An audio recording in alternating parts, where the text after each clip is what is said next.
Hey guys, it's Rhonda. Surprise, surprise. I know I haven't been around for a while, but I couldn't leave the year without making one final video to wish you guys a happy and prosperous 2012. And just a quick explanation to where I've been. I know if you guys follow me, a few months ago I put out a video saying that I was in the process of becoming a foster parent.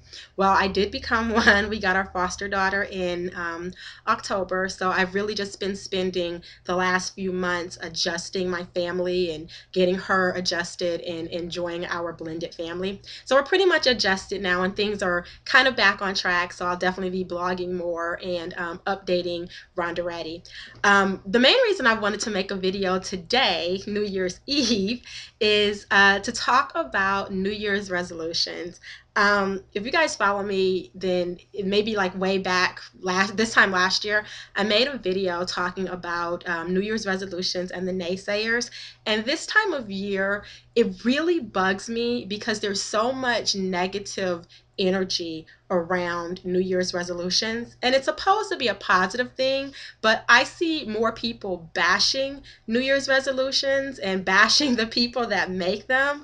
I'm a firm believer in New Year's resolutions, and I'll tell you why in a minute. But before I do, I really want to touch on to help kind of, I guess, explain to the naysayers why some people make New Year's resolutions or intentions, as I like to call them, New Year's intentions. Why do people wait? You know, you hear people say all the time, don't wait until January 1st. If you really want something, you can make that change all year round and blah, blah, blah. Okay, great. First of all, New Year's resolutions does not mean that you make a change on January 1st and then that's just it. It's for the whole year. So some people may not start making a change in their life until January, or not January, but July or August or October. They're just really stating what they want to change in their life. Now, yeah, some people do start on January 1st and they fall off or whatever. We're human, it happens. But who are you to bash someone's goals and what they're trying to do and what they want in their life by saying, "Oh, New Year's resolutions don't work." Um, if you can wake up on March 21st and say, "Hey, I'm going to stop smoking tomorrow," and just do it, good for you. But some people need the spirit of change to motivate them. That's what January 1st is all about. It's about the spirit of the fresh start. It's about the support that you get from other people that are making changes in their life. A lot of people need a moral support team around them, and that's what New Year's resolutions do. It gives you that group, that time of the year where everyone's kind of in a positive mind frame, in a supportive mind frame, in a motivating mind frame, and it pushes you to make the change that you need to make. It's Noah in the background. So, please, if you don't believe in New Year's resolutions, that's fine. Good for you. I applaud you for being able to just jump up and make a change in 24 hours. But don't be the ants at the picnic of the people who want to make change. Don't make people feel embarrassed because they have a bucket list that they want to tackle. Maybe they failed last year and they're going to try again. Maybe they'll make it this year, maybe they won't, but at least they're trying. At least they're putting their intentions out into the universe to make a change. So let's stop with all of the negativity. If you don't think New Year's resolutions work, that's good, but don't shoot someone else's goals down. Now, do New Year's resolutions always work? No, they don't always work. You have to put some things in place for them to work. Like I said, I'm a firm believer in New Year's resolutions. I make a list every year, and usually I meet about 60% of the things that I say I wanted to do. Last year, one of my biggest things that I want to change in my life is to take better care of my skin. I used to fall asleep with my makeup on. I wasn't paying attention to the products I was putting on my face. I wasn't paying attention to my skin type. And last year I said, I really want to take better care of my skin and kind of slow down the aging process. And I will tell you guys, I made a regimen. I stuck to it. and it's a life change for me. But I made that resolution on January 1st, and here we are a year later. I'm still doing it. I've gotten more compliments on my skin this year than I ever have in my life.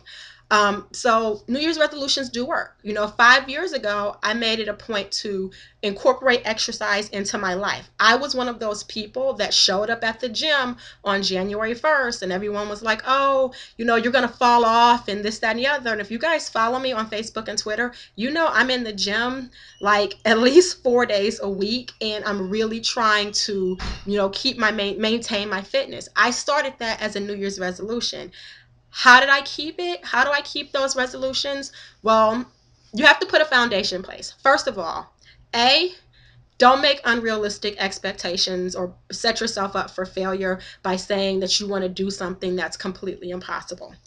B, you are going to fall off. We're human. Life gets in the way. If you set a goal for yourself January 1st and then come March or February, you kind of fall off, get back on the horse. And the easiest way to do that is to do quarterly check-ins with yourself. Every quarter, revisit the goals that you set for yourself. And if you fell off, you get right back on and you start that first day of the quarter like it's the first day of the year, and keep track of your progress and your goals. Now, there's a lot of ways you can do this. You can talk to other people that have similar goals, or there are websites that are specifically for goal tracking. One of the ones that I like to use is called 43 Things, and I'll leave the link for you guys if you want to get on there and just put your goals out there. There will be other people with similar goals. The website will send you an email. I think it's like every month or every 3 months they'll send you an email to kind of remind you that this is something that you said you wanted to do. And bottom line is, if it's important to you, you'll do it. It doesn't matter if you start on January 1st and then stop on February 1st or whatever. You have 12 months to kind of keep the goal going, but there's absolutely nothing wrong with putting it out there on January 1st. It's a new year, it's a new start, and I'm making this new change. So don't be embarrassed by it. That's really all I have to say about New Year's resolutions. I'm really passionate about this because one of my favorite things to do excuse me, is to look at my progress for the year in December and look at all of the things that I said I was going to do. And did I do it? And if I didn't do it, what did I do wrong? Like last year, I said I wanted to read 50 nonfiction books, or I'm sorry, 50 fiction books. I didn't read that many.